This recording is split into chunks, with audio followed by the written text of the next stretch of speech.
Good morning, good afternoon, or good evening, wherever you find us today. My name is Daniel Futrell from Stratus Pulse, and as part of our Future of Travel Marketing, we are delighted today to be joined by Mareen, better known as Miss Everywhere, the renowned travel influencer with over 1 million Instagram followers, and having spent her early career after studying in hospitality management, she embarked on a travel influencer career, which, as the name suggests, Miss Everywhere, there's barely a scrap of the planet which she's not explored.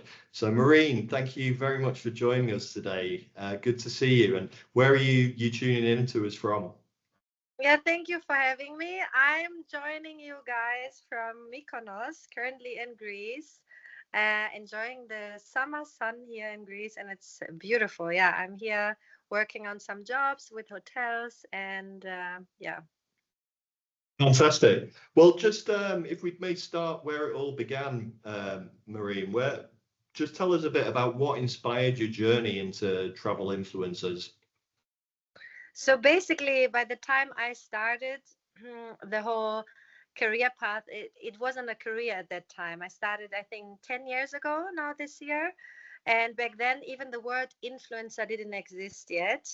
And I was in the corporate life and did a trainee program and then quit that job. And a friend of mine, she kind of convinced me to join Instagram. And she was like, you're always traveling, you should just get on the platform. And yeah, I did that. And funny enough, I was the last ones of my friends who actually had Instagram because it's like, no, such a self-demonstrating platform. I'm not going to join this. And now it's my job. See how it can go in life. But yeah, so then I think it took like maybe 6 months until I had like, I think 10,000 followers or something, which back then was a lot.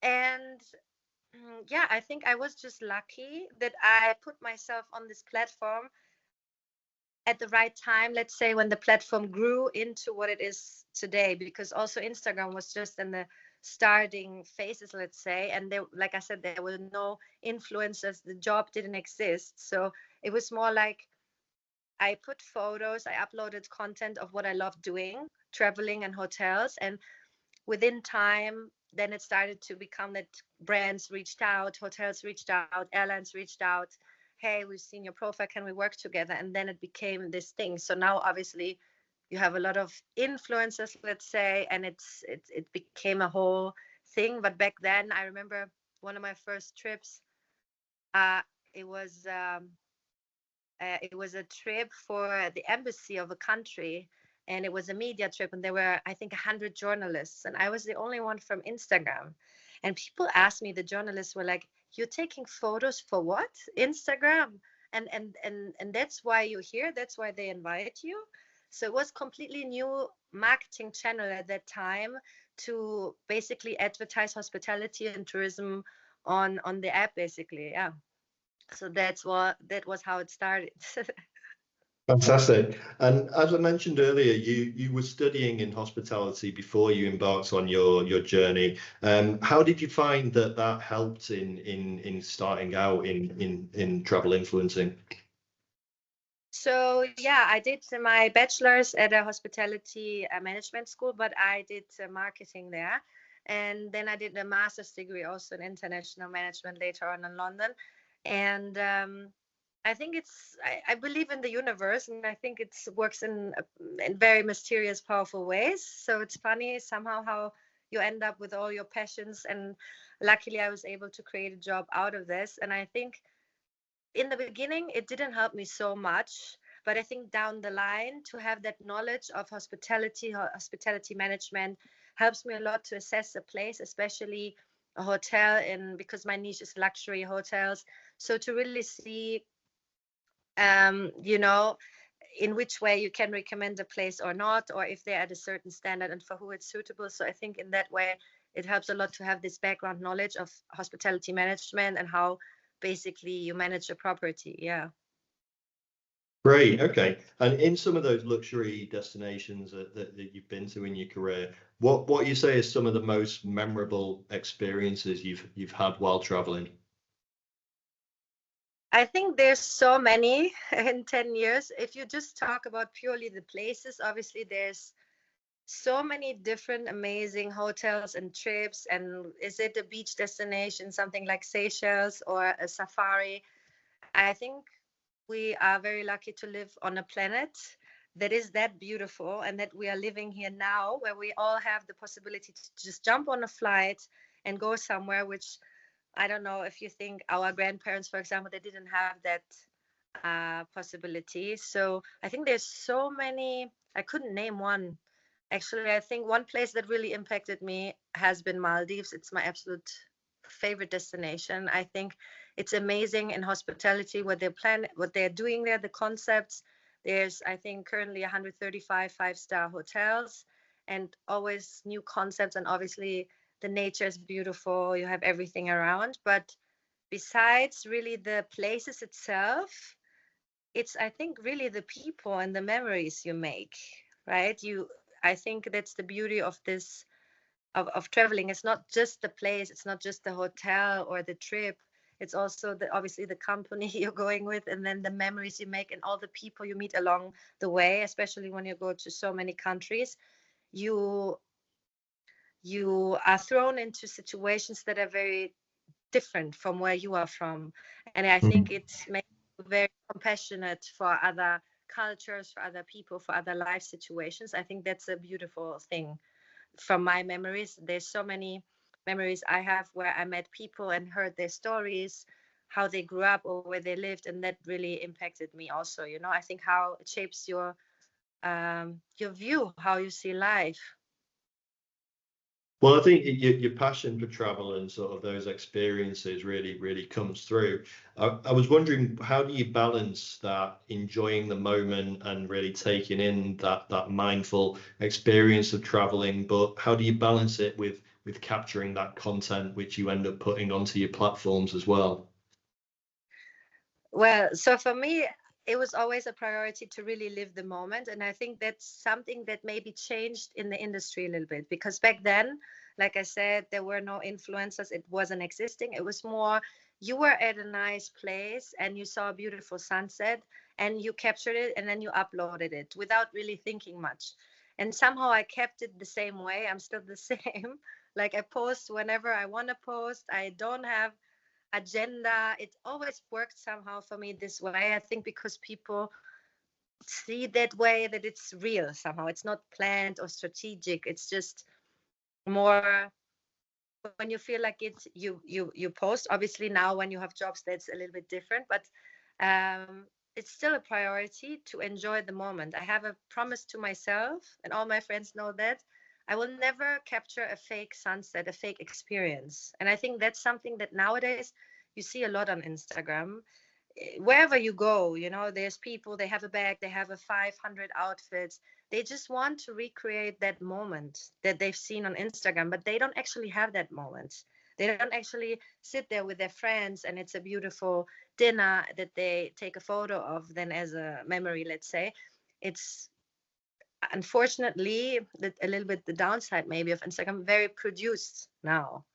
So I try to keep it like I always did it, even when I have jobs, that I enjoy the moment and then I do the content, and I'm kind of routine, let's say, in how I do my content, and then to also have that enjoying part. I told myself I will never portray an experience that I didn't really have just for the sake of it or for the photo or the video because it's beautiful. It's more, and I think that's in the end because it's authentic. I think that's what works on Instagram because people see that you're not trying anything or you're not trying too hard. You just do it because you like it. Yeah. Yeah, no, absolutely. The authenticity is vital, I think, for that. So, I mean, with those, as I mentioned, 1 million Instagram followers, The pictures which are on your Instagram is what we'd see there, what your audience would consume in there. But I was wondering what are some of the challenges which maybe people don't realize that a travel influencer like yourself faces in balancing your trips and your travels. Challenges, I think, flight connections. And I think that challenges is really, it depends what type of person you are, but you have to be aware that when you're traveling full time, that you will not be there at every birthday of a family member, things like that. And then also it can be very stressful if you have a lot of jobs. I remember before COVID, there were some months where it was absolutely crazy. You had 2-day flight somewhere, and then the next day completely to a different continent and then back. So now it became a little bit more relaxed with the timing. So I think a challenge is really to navigate between that, between your also your personal life and your family, and to basically make priorities. Plus, Mhm. yeah, manage trying to find good flights, not in the middle of the night, because people always think it looks so glamorous, let's say, on Instagram, but very often when you're traveling in Philippines and you want to get to that island, and it's very you're on a small tiny boat and it's a rough sea, it's anything but glamorous. Yeah. I can imagine. And in some of those places, how have you said would you say that travel has influenced your perspective on life and different cultures? Like you say, you've seen so many different cultures across the world. How has that sort of broad perspective changed you as a person? I think it makes you very humble to life, and like I said, very compassionate to a lot of different situations, and very adaptable to it, because when you go to a country that is far from yours, then you are the person who's not from that country. And, then you have to see, you have to fit in, and you have to yeah, to basically adapt to the new situation, whatever it is. So I think it's really the compassion, and that you really get to learn how to be humble um, in other cultures. Yeah. As you say, you were one of the pioneers of travel influencer when there was, like say, not a profession behind it as such. What advice would you give to someone who was looking to get into travel influencing today? So I think nowadays the market is very saturated. If someone really wants to do it, I would always tell someone go for it if it's really your dream. But I think now it's way harder on Instagram also to build a following, because the algorithm change constantly, and there's obviously a lot more people doing it. And I think one of the biggest things is to ask yourself why you want to get into it, because I think a lot of people now, they maybe start the jobs because they see they have a specific benefits. Let's say they can travel, obviously, but I think you will only be good in something if you really enjoy the work. If I just want to go on a free trip, I will never be good as a travel influencer, because it requires a lot more than going to a place and having zipping a nice drink by the pool. That's not really what the job is. You need to really love photography, videography, camera work in front and behind, have a vision, and um, try to like making concepts for brands and companies, or create content. If obviously everybody loves traveling, everybody loves that, but that doesn't, I tell you, most of the people I know, they wouldn't like this job, because you really need to have a passion for the work itself, and I think only then you will be really good at it. Yeah, absolutely. And how do you manage your travel schedule and ensure you stay healthy on the road? I'm sure that can be a challenge when, as you mentioned, with the travel schedules that you face. How do you try and make sure you're looking after yourself on the road? So I try to eat healthy. I try to sleep a lot. and I try to take in between times. What I mean with this is that I don't do too crazy flight schedules. I try to pay a little bit attention to that, and yeah, just overall stay healthy. You know, sleep a lot, eat good nutrition food. Which can be a challenge because when you're constantly in hotels, obviously you want to try everything. But which obviously is the beauty of traveling, right? You want to travel and we want to try everything. But I just mean it for people who go on a vacation, it's their vacation. But when you live in the vacation, kind of, and you're constantly traveling, you need to still make a Sunday, even if you're in a nice place, and maybe just stay home and do nothing or watch a movie and treat yourself, because other people, they go home and then they go to work. When you're traveling, you're kind of constantly on the go. So I think it's important to take your reset times to recharge, to really have a good energy with yourself, besides the food part, besides the sleep part and all of this. But just, I think the mindset and the energy is important, that you have a good positive mindset on things. Yeah. Are there any locations that you wouldn't travel to? No, I think I'm a very curious person, and I have only made good experiences wherever I went. So whenever someone tells me, "Oh, do you really want to go there because it's dangerous?" I say, for me, it's dangerous to not risk anything or to not live your life, because really I haven't been to any place, even though maybe it's considered dangerous. I cannot think of a situation that I had that was dangerous, because wherever I traveled, I met amazing people, and I think that, yeah, the most dangerous worldview is coming from people who haven't traveled to specific places. Yeah. Yeah, very true. Just bringing it a bit closer to home, where I am, at least in Dubai, because our events are focused Middle East wide, and I know that you are very familiar with Dubai. You're in and out of the Emirate a lot, but having grown into a top tier destination in its own right in a fairly short time, the country obviously is only just over 50 years old. What do you see as some of the unique selling points that Dubai has as a tourist destination? Oh, I think Dubai is one of the top destinations now in the world. I think, first of all, what they have for them is, of course, the weather. Especially for Europeans.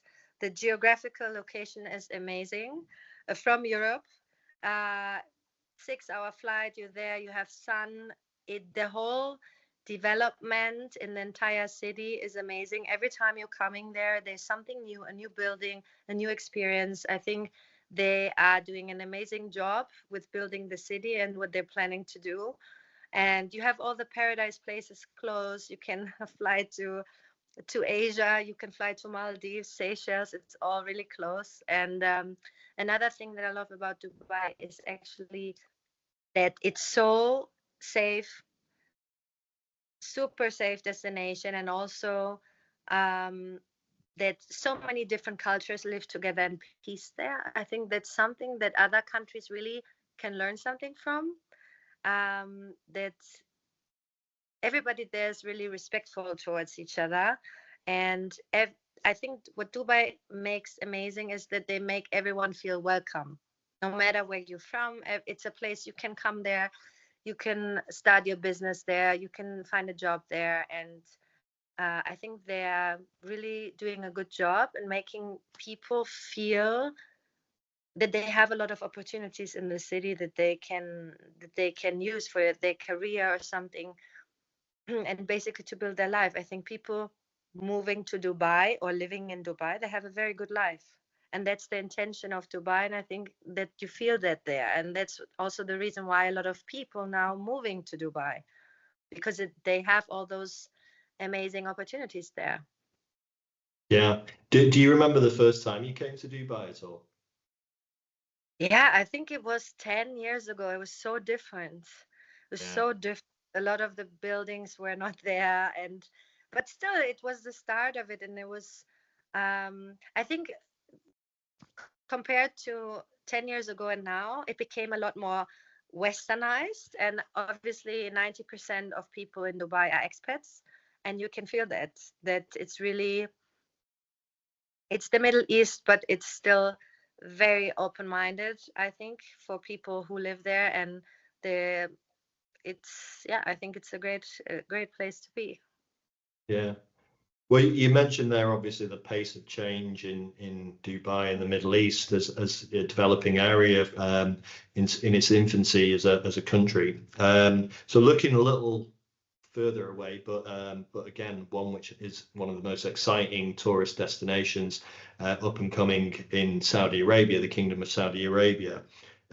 Changed considerably in the past few years, and with the massive giga projects which are in the pipeline to be completed in the part of the Saudi 2030 vision.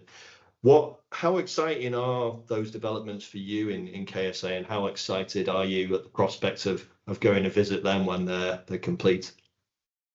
I'm very excited about Saudi and the developments. I think they're taking it to the next level. They're building all these. I've seen some renderings of what they're doing with even not only hotels and new destinations that they're building, like the Red Sea, for example, which is basically their own kind of Maldives that they're building and already started. There's the St. Regis opened, Six Senses opened, beautiful projects.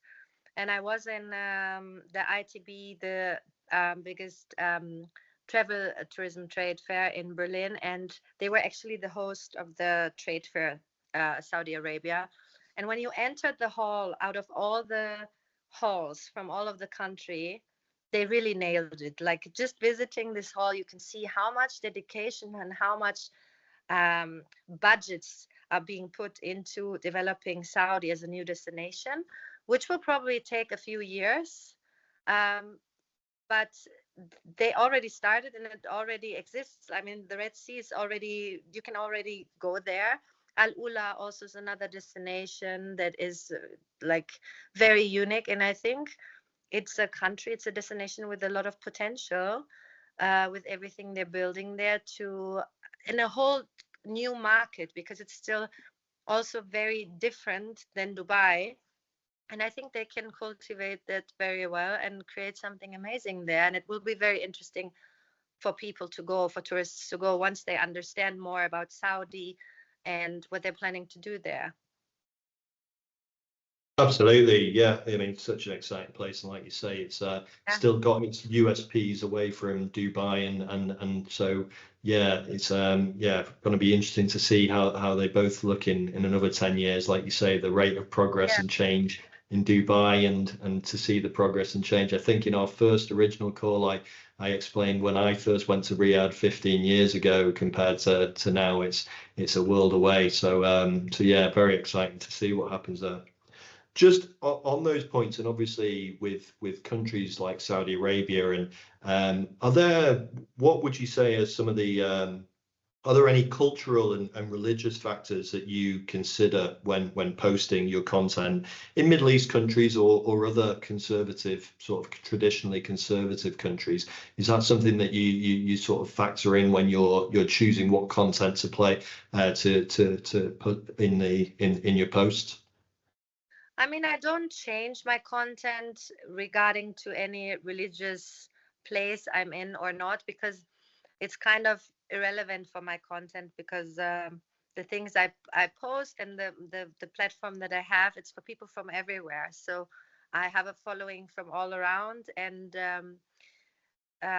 it's usually everything religious or political. I try to stay it out, because I try to not address it, because my Instagram is more like a light dose of happiness, I call it. It's like a light dose of travel inspiration, and I want to keep it that way on purpose. So I never really open debates about religious or political things on my Instagram, because I don't think it's the place for that.